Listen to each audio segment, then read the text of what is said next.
Kung mahilig ka sa budgeting, pagtatrack ng expenses or gusto mo talagang ayusin yung finances mo, pwede kang kumita by selling digital products na nasa finance and budgeting niche. Kasi to be honest, people are always trying to manage their money better kaya hindi nawawala yung demand dito. Now, ito yung mga simple finance digital product categories na pwede mong simulan especially if beginner ka. Number 1, budget and expense digital products. Ito yung pinaka-common and pinaka-easy to start kasi ito yung mga products that help people to see clearly kung saan napupunta yung mga pera nila every month. Examples nito are budget planner PDFs, mga expense tracking templates, or mga Google Sheet budget tracker. Simple lang yung goal, matulungan silang matrack yung gastos nila and maging mas aware sa spending habits nila. Number 2, debt and payoff digital products. Maraming tao ang may utang, credit cards, loans, or mga kahit na maliliit na balanse lang. So products like yung mga debt payoff planners, debt trackers sa Google Sheet or Notion, or simple guides using how to pay debt, it helps people na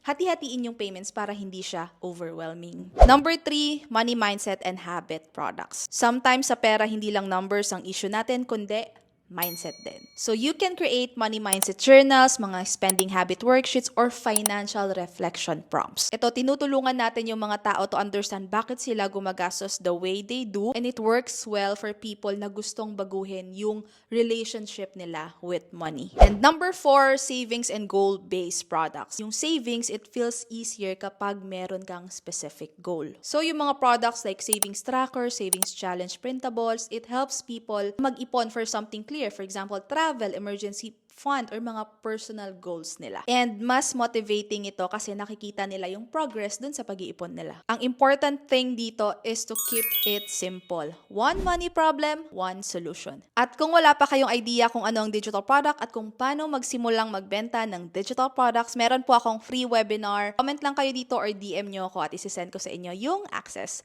Bye-bye!